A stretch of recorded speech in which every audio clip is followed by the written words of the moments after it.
बेटा कल अपन ने यहाँ तक पढ़ लिया था भूकंपीय तरंगों का संचरण, ठीक है ना। आज हमारा छाया क्षेत्र यानी भूकंपीय जो छाया क्षेत्र, अब छाया क्षेत्र क्या होता है? एक तो जैसे अपन बात करें, ये कोई पर्वतीय क्षेत्र ही है, ये वाला भूक अब इस साइड में यदि भूकंप आ रहा है, इस साइड में भूकंप का कोई प्रभाव नहीं है, तो इस क्षेत्र को इसके विपरीत वाले जो क्षेत्र जो है उसको बोलते हैं उस भूकंपीय छाया क्षेत्र, यानी उसके विपरीत ऐसा जो धरातल जिसके ऊपर भूकंप का प्रभाव नहीं देखने को मिलता है। अब ये भूकंप लेखी क्या है? सिस्मोग्राफ, जिससे अपन भूकंप का मापन करते हैं। तो भूकंप लेखी यंत्र पर दूरस्थ स्थानों से, दूर के स्थानों से आने वाली भूकंपीय तरंगे, ये क्षेत्र है। अब इससे दूर के क्षेत्रों से जो तरंगे आती है, तरंगों का ही तो अध्ययन करता है सिस्मोग्राफ। तो भूकंपीय तरंगे अभी लेखित होती नहीं उस पर अपने को नजर आती है। यद्यपि कुछ ऐसे क्षेत्र भी है, अब लेकिन कुछ क्षेत्र ऐसे हैं जहाँ कोई भी भूकंपीय तरंग, जहाँ कोई भी भूकंपीय तरंग अपने को नजर नहीं आती है, अभिलेखित नहीं होती है। तो ऐसे क्षेत्र को हम क्या कहेंगे? जहाँ पर भूकंप नहीं आता हो, ऐसे क्षेत्र को भूकंपीय छाया क्षेत्र कहेंगे, शेडो जोन। विभिन्न भूकंपीय घटनाओं के अध्ययन से पता चलता है कि एक भूकंप का छाया क्षेत्र दूसरे भूकंप के छाया क्षेत्र से सर्वथा भिन्न होता है। चित्र 3.2 अ और ब में, अभी चित्र 3.2 अ और ब, ये ऊपर वाला अ और ये नीचे वाला दो, ये ऊपर वाला, तो इसमें दोनों में दर्शाया हुआ है कि पी और एस तरंगों का छाया क्षेत्र प्रदर्शित किया गया है। ये जो ब्लैक ब्लैक दिख रहा है ना, ये जो काला ब्लैक वाला, ये पी का छाया क्षेत्र है और ये एस का छाया क्षेत्र है। यानी ये जो ब्लैक वाला जो क्षेत्र है, इस क्षेत्र में इन तरंगों का कोई प्रभाव दिखाई नहीं देता है। तो इस कारण से इस क्षेत्र को अपन क्या बोलेंगे? भूकंपीय छाया क्षेत्र। ये भूकंपीय छाया क्षेत्र पी तरंग का, और ये पी तरंग का, ये एस तरंग का। तो ये जहां जहां पर ये लाइनें गुजर रही है, इन सभी क्षेत्रों में भूकंपीय प्रभाव देखने को मिलता है। लेकिन ये ब्लैक वाला जो जोन है, डार्क जोन, इस जोन के अंदर भूकंप का प्रभाव देखने को नहीं मिलता है, अभिलेखित नहीं है। ऐसे भूकंप को हम क्या बोलते हैं? भूकंप छाया क्षेत्र। विभिन्न भूकंपीय घटनाओं के अध्ययन से पता चलता है, जो अनेक जगह भूकंप जो आते हैं, उन भूकंप की घटनाओं का जब अध्ययन करते हैं तो उससे पता चलता है कि पी और एस तरंगों का छाया क्षेत्र किस प्रकार प्रदर्शित किया गया है। जैसे कि अपन देखें कि भूकंप लेखी भूकंप अधिकेंद्र से, अब भूकंप अधिकेंद्र ये दिख रहा है, ये पी, ये जो डॉट बना हुआ है ये वाला, ये भूकंप अभिकेंद्र है, ये अधिकेंद्र। इस अधिकेंद्र से भूकंप लेखी भूकंप अधिकेंद्र से 105 डिग्री के भीतर किसी भी दूरी पर पी और एस दोनों ही तरंगों का अभिलेखन करते हैं। यहाँ से 105, ये 103 डिग्री, इसके ठीक विपरीत वाला अगर बात करें तो 105, 3 और इसके 5, तो 105 यहाँ से आती है, तो 103 जैसे समाप्त होती है और यहाँ तक ये जो क्षेत्र है, इस क्षेत्र में भूकंप का प्रभाव ना के बराबर दिखाई देता है। भूकंप अधिकेंद्र से 105 डिग्री के भीतर किसी भी दूरी पर पी और एस दोनों ही तरंगों का अभिलेखन करते हैं। भूकंप लेखी अधिकेंद्र से 145 डिग्री से परे केवल पी तरंगों के पहुंचने को दर्ज करते हैं। 145, तो यहाँ पर ये देखो, ये पी तरंगे पहुंच रही है, ये यहाँ से घूमती घूमती यहाँ पर, ये पी तरंगे, ये एस तरंगे तो यहीं पर समाप्त हो गई। एस तरंगों का जो प्रभाव है वो साइड में निकल गई है, ये एस तरंगे, और ये सीधे वाली जो है ये पी तरंगे हैं। तो इस भूकंप लेके अभी केंद्र से 145 डिग्री से परे केवल पी तरंगों के पहुंचने का ही दर्ज करते हैं। पी तरंगे ही पहुंच पाती है। देखो एस तरंग तो यहीं रुक गई, ये भी 100 तरंग 103 डिग्री तक, इधर 103 डिग्री, तो यहीं पर रुक गई है। इस क्षेत्र में ये पहुंचती नहीं है, केवल कौन सी तरंग? पी तरंग ही इस क्षेत्र में पहुंच पाती है। ये क्या बोल रहे हो बेटा? हाँ, तो उसमें 105 दिया हुआ है ना, तो 103 और 105 ये दोनों ही है। दूसरा भी देखो, नीचे लिखा हुआ कितना है इसमें बुक में, देख 105 वाला ही है, लेकिन इसमें लिखा हुआ 103 है, तो दोनों ही चीजें, यानी दोनों में ज्यादा अंतर नहीं है। कुछ विद्वान 103 डिग्री तक मानते हैं, कुछ विद्वान 105 डिग्री से मानते हैं भूकंप छाया क्षेत्र। 105 से 105 से लेकर 142, इधर भी 105 से लेकर 142 तक मानते हैं।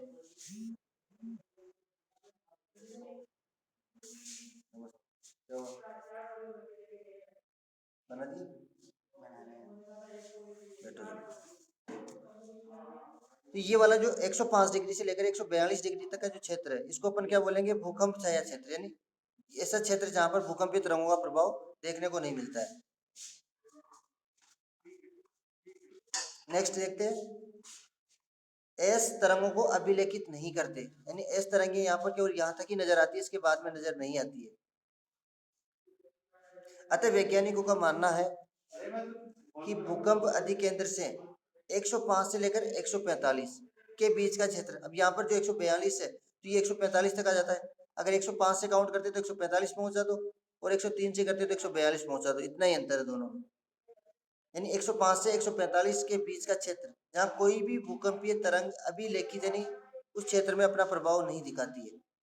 दोनों प्रकार की तरंगों के लिए छाया क्षेत्र शेडो जोन जो है वो कौन सा होता है, 105 डिग्री के परे, 105 डिग्री के बाद वाला। पूरे क्षेत्र में तरंगें नहीं पहुंचती है। ये देखो, ये 103 की जगह पर मान के चले 105, तो इस 105 के बाद में कोई भी एस तरंग इससे इधर नहीं पहुंचती है। ये 103 या 105 अगर इसको अपन करते हैं तो इस 105 के बाद में कोई भी एस तरंग इधर आगे की तरफ नहीं बढ़ती है। पूरे क्षेत्र में एस तरंग नहीं पहुंचती है। एस तरंगों का छाया क्षेत्र पी तरंगों के छाया क्षेत्र से क्या है, अभी पी तरंग का छाया क्षेत्र तो इतना ही है, यानी यहाँ से पी तरंगे पहुंच गई, इधर एस पहुंच गई, तो ये क्षेत्र बचा केवल पी तरंगों का छाया क्षेत्र। लेकिन एस तरंग का छाया क्षेत्र तो ये पूरा एरिया बचा हुआ है, तो पी तरंग की अपेक्षा एस तरंग का छाया क्षेत्र जो है, यानी ऐसा क्षेत्र जहाँ पर भूकंप का प्रभाव दिखाई नहीं देता है, तो भूकंप ये अधिक बढ़ा हुआ है, यानी पी की अपेक्षा एस का छाया क्षेत्र ज्यादा बढ़ा है। भूकंप अधिकेंद्र के 105 से 145 डिग्री तक पी तरंगों का छाया क्षेत्र एक पट्टी के रूप में पृथ्वी के चारों तरफ प्रतीत होता है। इस तरंगों का छाया क्षेत्र न केवल विस्तार में बढ़ा, वरन ये पृथ्वी के 40% भाग से भी ज्यादा है। दिख रहा है ना, इस तरह का छाया पृथ्वी के 40% क्षेत्र के लगभग, तो ये क्षेत्र ही आ जाता है छाया क्षेत्र। अगर आपको भूकंप अधिकेंद्र का पता हो तो आप किसी भी भूकंप छाया क्षेत्र का रेखांकित कर सकते हैं। अगर अपने को ये पता चल जाए कि ये अपनी पृथ्वी है, इस पृथ्वी में ये अपना अधिकेंद्र है, तो इस अधिकेंद्र से अपन ये अपना आंतरिक भाग है, तो अपन किसी भी क्षेत्र का पता लगा सकते हैं कि ये यहाँ से यहाँ तक का जो पार्ट है वो तो इस तरंगों का हो गया, और ये वाला जो पार्ट है ये पी तरंगों का हो गया। तो इसका अपन अगर भूकंप अधिकेंद्र का अपने को पता लग जाए तो हम किसी भी क्षेत्र का पता लगा सकते हैं। किसी भूकंप अधिकेंद्र को जानने का विवरण बॉक्स में पृष्ठ संख्या 28, यदि इसके पेज नंबर 28 पे देखना, उसमें आगे पढ़ेंगे तो पता चलेगा कि उसका भूकंप अधिकेंद्र को जानने का और ज्यादा विवरण बॉक्स में पृष्ठ संख्या 28 पे दिया गया है। तो नेक्स्ट वाले जब चैप्टर पढ़ेंगे तो उसमें आ जाएगा ये। अब इसमें 28 पे, इसमें पता नहीं आप वाले 28 पे है किसमें है, क्योंकि मेरे पास तो बुक है नहीं, देखेंगे। अब देखो भूकंप के प्रकार।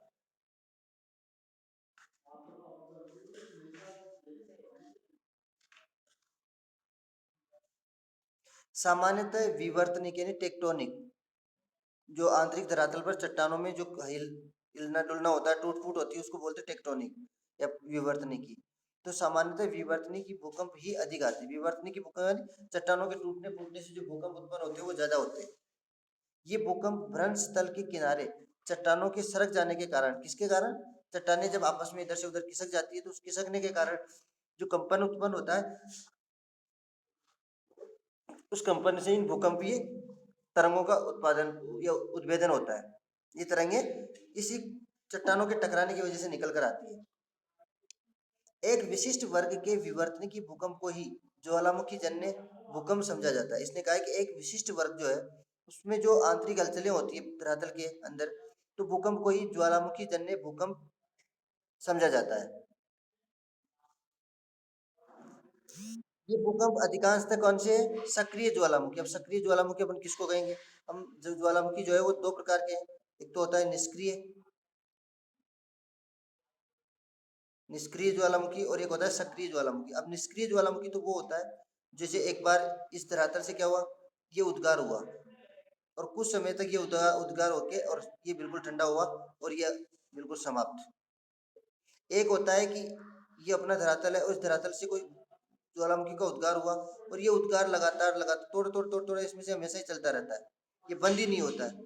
थोड़ा इसमें से जो मैग्मा है वो मैग्मा बाहर आता रहता है, पूरे साल भर ही इसमें से मैग्मा निकलता रहता है, तो इसको अपन बोलते हैं सक्रिय ज्वालामुखी। तो इसमें भी यही है कि ये भूकंप जो है अधिकांशतः सक्रिय ज्वालामुखी क्षेत्रों तक ही सीमित, सक्रिय ज्वालामुखी जो होते हैं उन क्षेत्रों में इस प्रकार के भूकंप देखने को मिलते हैं। खनन क्षेत्रों में कभी कभी अत्यधिक कोई चीज हम ज्यादा मात्रा में हम खनन कर लेते हैं ज्यादा गहराई तक, तो खनन क्षेत्रों में कई बार ज्यादा खनन कार्य से भूमिगत खानों की क्या होती है, छत नीचे गिर जाती है। हमने मान लो 1 किलोमीटर 1.5 किलोमीटर तक नीचे गहरे खुदाई खुदाई कर दी, तो ऊपर वाला जो भाग अगर वो हिस्सा नीचे गिर जाता है टूटकर, तो उससे भी क्या होता है, धरातल में कंपन उत्पन्न हो जाता है। कई बार अपन देखते हैं कि कोई भारी वस्तु या बहुत भारी चीज जो होती है भूमि पर गिरती है, तो उसके आसपास वाला क्षेत्र वो अपने आप कंपन करता है। तो अगर 1 किलोमीटर की गहराई खुदाई खनन करते हैं और उस क्षेत्र में यदि ऊपरी भाग अगर नीचे वाले हिस्से में गिरता है, तो वो अपने आप क्या करता है, चट्टानों को तोड़ फोड़ करता है, प्रेशर बना करके पूरे धरातल को हिला देता है। तो खनन क्षेत्रों में कभी कभी ज्यादा खनन होने के से भूमिगत खानों की जो छत होती है वो धंस जाती है, जिससे हल्के झटके महसूस किए जाते हैं। इन्हें नियात भूकंप के नाम से जाना जाता है। तो खनन क्षेत्रों के कारण उत्पन्न भूकंप को हम क्या बोलेंगे, नियात भूकंप। कभी कभी परमाणु और रासायनिक विस्फोटों से भी भूमि में कंपन होता है।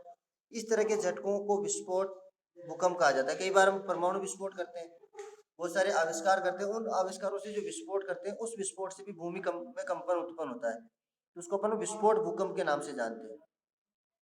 जो भूकंप बड़े बाग वाले क्षेत्रों में आते हैं उन्हें बाग नहीं बांध, ये जो भूकंप बड़े बांध वाले क्षेत्रों में, बड़े बांध जब अपन कई बार कोई क्षेत्र में बड़ा बांध बना दिया जाता है नया नया, तो उस क्षेत्र में क्या होता है, जैसे जैसे उसमें जल बढ़ता है तो धरातल पर उसका दबाव बढ़ता है, तो उस दबाव बढ़ने के कारण उस क्षेत्र के कारण तो जो भूकंप बांध वाले क्षेत्रों में आते हैं उन्हें बांध जनित यानी बांध से उत्पन्न भूकंप भी कहा जाता है। जैसा काम वैसा ही उसका नाम हो जाता है, यानी बांध से उत्पन्न भूकंपों को बांध भूकंप का नाम दे दिया जाता है।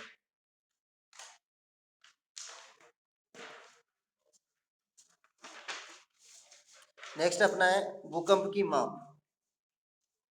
भूकंपीय घटनाओं का मापन भूकंपीय तीव्रता के आधार पर अथवा आघात की तीव्रता के आधार पर किया जाता है।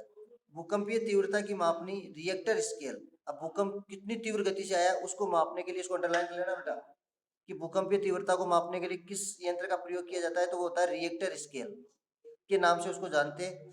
भूकंपीय तीव्रता भूकंप के दौरान ऊर्जा मुक्त होने से संबंधित होती है, कितनी तीव्र गति से कितना कंपन हुआ। इस मापने के अनुसार भूकंप की तीव्रता 0 से लेकर के 10 तक मानी जाती है। तो 0 से 10 तक की भूकंप यानी 5 तक सामान्य और 5 से ज्यादा होने पर वो अत्यधिक विनाशकारी भूकंप माने जाते हैं। तो 0 से 10 तक होती है आघात। आघात का मतलब ज्यादा नुकसानदायक की तीव्रता गहनता को इटली के भूकंप वैज्ञानिक मरकेली के नाम पर, अभी इसको मापने के कारण इसका नाम क्या कर दिया गया, इटली का भूकंप वैज्ञानिक था मरकेली, तो उसके नाम पर इसका नाम क्या रखा गया, स्केल का इंटेंसिटी स्केल जो है ज्यादा तीव्रता को मापने का जो स्केल है उसका नाम रखा है रिएक्टर स्केल। ये झटकों से हुई प्रत्यक्ष हानि, ये झटकों से जो प्रत्यक्ष हानि होती है उस हानि द्वारा निर्धारित की जाती है कि उसकी गहनता का 1 से 12 तक कितना है। जो उस क्षेत्र में जो हानि होती है या जो नुकसान होता है उस नुकसान से हम ये पता लगाते हैं कि ये भूकंप जो होता है वो कितना विनाशकारी था और कितनी तीव्र गति के साथ आया है। भूकंप के प्रभाव जो है उसको अपन कल पढ़ेंगे, और कल सुबह बेटा अपनी क्लास भी है ना, करीबन अपन कब लेंगे, मॉर्निंग में लंच वाला जो टाइम है ना 10:30 के आसपास, उसी टाइम पे लेंगे, ठीक है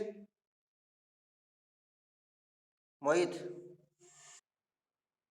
कल मॉर्निंग में लेंगे, जल्दी आ जाना 10:30 के आसपास। ठीक है।